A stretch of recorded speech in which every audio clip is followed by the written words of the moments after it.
Right, good morning, good evening, good afternoon. This is Katani Alvin speaking from London, and here is another very hot topic. Been hot for quite some while. This is a very interesting interview with Sidney Powell.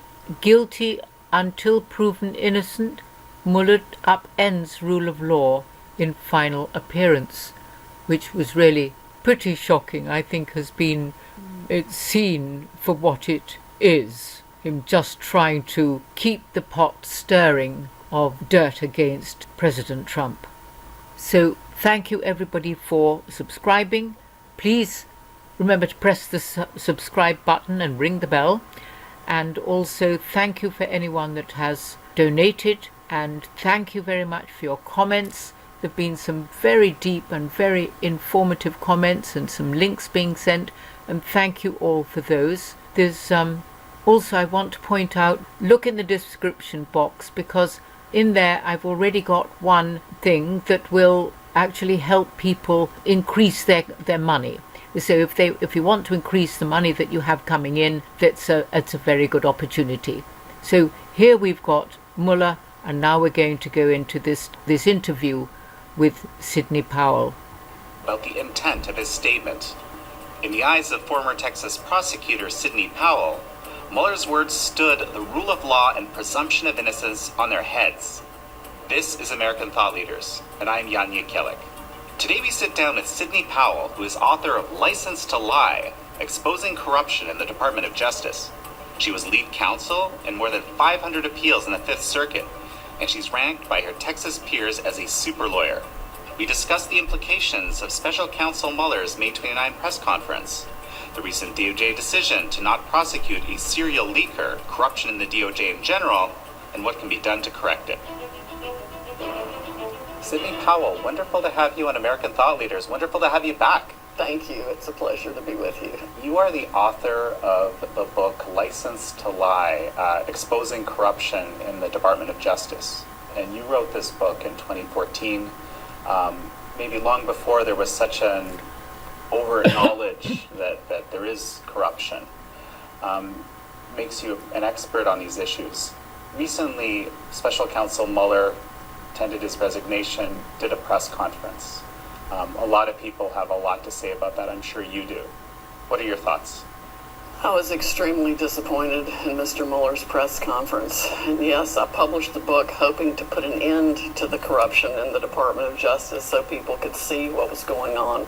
And instead, it's simply gotten worse, as evidenced by Mr. Mueller's press conference yesterday, in which he literally stands the rule of law and the presumption of innocence on their head. I mean, just completely turns the presumption of innocence upside down and puts the burden on the president to prove that he's innocent instead of accepting the burden on the government to prove guilt beyond a reasonable doubt or even probable cause to indict, which they clearly didn't have. In fact, all you have to do is go to Volume 2, page 9 of Mr. Mueller's report. I think it's the second paragraph that starts talking about statutes in an ordinary case, potentially relevant obstruction of justice statutes in an ordinary case. To know that means they have absolutely nothing with which they could charge the President of the United States, even were he not the President of the United States. You don't conduct a 2-year investigation and then come out with 248 pages of smear tactics, which is exactly what Volume 2 of the report was, and then talk about potentially relevant statutes. You either have a clear violation of a federal statute or you don't, and that's really all that should have been said there. We don't have a violation of any federal obstruction statute. So Sidney, for the benefit of our audience, how is the presumption of innocence exactly turned on its head here? Well, our whole system depends on presuming that someone charged with a crime is innocent until proven guilty. That's the general concept of the presumption of innocence. And then Mueller goes instead and says, do you have the exact quote? I do have a quote that disturbed me. Yes. And the quote is, if we had confidence that the president clearly did not commit a crime, we would have said that. And that's not their job. That he's saying there that we had to be satisfied clearly that the president did not commit a crime for us to say that. That is not the presumption of innocence. The responsibility is on the government to prove beyond a reasonable doubt that someone is guilty of a crime. And really, before you indict somebody, at least as a federal prosecutor for 10 years and under 9 different U.S. attorneys in 3 districts across the country, I was taught, and I taught others, that if you don't have a solid case, don't turn somebody's life upside down and literally ruin their lives and that of their families just because you want to try to notch your belt with somebody's scalp or, get your name in the newspaper or whatever. Unless they really committed a crime and you're sure they did it and it's the right person, don't bring charges against somebody. So most good prosecutors I know would apply the beyond a reasonable doubt standard at the early stage, before deciding whether to bring charges. I mean, I wanted to be sure I had the right person. I wanted to be sure it was a real crime. I didn't piece together parts of different statutes to make a crime out of something that wasn't, or try to stretch the law like Mr. Weissman is famous for to reach conduct that's not even criminal. Right. And there's a lot of that in the Mueller report too, and even in Mr. Mueller's comments talking about how they could even bring any kind of obstruction or things they looked at as obstruction of justice against this president. It was absurd. Here you have Hillary Clinton literally destroying evidence, bleach bidding her computer, and setting fire to the server at her house or something. And that is obstruction of justice. That is destruction of evidence. But somebody saying stand strong is not obstruction of justice, yet that was one of the things listed in the Mueller report as a potentially obstructive act. And you don't talk about potentially relevant statutes at the end of a 2-year investigation. If you can't decide by that amount of time and looking at all the evidence that something's a clear violation, then all you should say is, there's no violation here, we're not bringing charges. In this highly politicized climate, obviously, that we're in, the significance of Mueller saying this at this press conference where all eyes, probably not just in America and on the world, are on him. What are your thoughts? It was extremely divisive. It couldn't have been more divisive. He's even going to be dividing lawyers now. I mean, I'm sure there's some lawyers that despise this president so badly, and I don't understand why. I mean, I get that people disagree with some of the policies, but I mean, really, the law is supposed to be the law regardless of who's in office. And what we've witnessed in the last, 15, 20 years is an extraordinary rise of double standards, where people who are Democrats are given passes on clear offenses, and Republicans are literally targeted and prosecuted and their lives destroyed on things that are even made up. I mean, that's part of what prompted me to write the book. I saw Arthur Andersen, a venerable accounting firm of 75 years, was the gold standard in accounting, purposefully destroyed on a made-up crime, and only to be reversed 3 years later by the Supreme Court in a unanimous decision.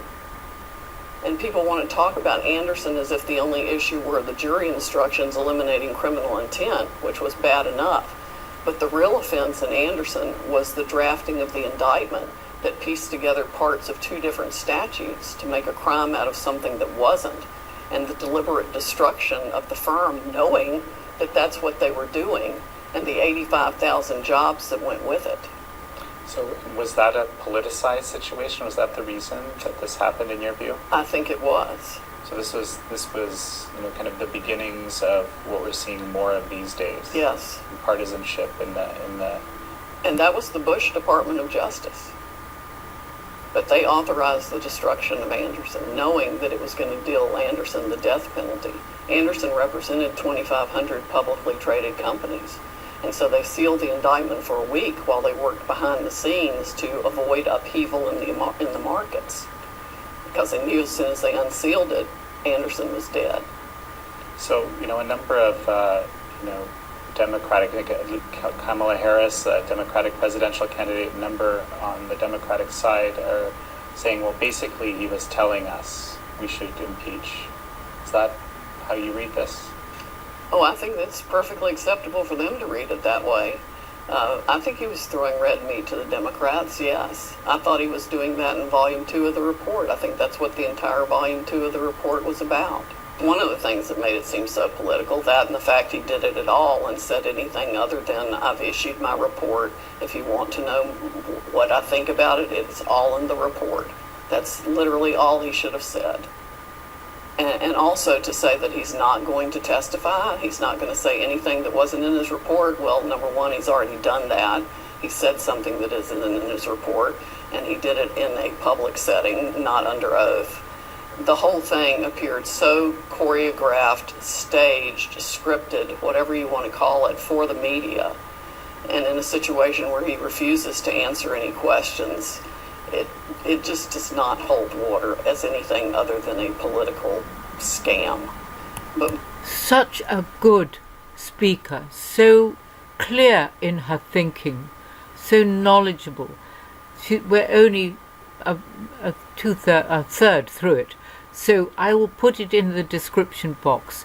Do watch it, because what has happened to law, I think in England too, but certainly this is quite clear in America, from the little bit I know, that actually there have been those who have really wanted to destroy people using the law and really messing with the law, so to speak, manipulating the law, as she's been explaining. And that was quite clear what she was saying about Muller, and that going public was nothing more than actually just spreading, endeavouring to spread the lies further. This is Catania Alvin. God bless. Much more coming. There's so much going on. I just haven't got time to do it all. But anyway, thank you for subscribing. Thank you for commenting. And if you feel like donating, that's lovely too. And take a look in the description box, because that opportunity of a crowdfunding platform just might ignite your excitement. God bless.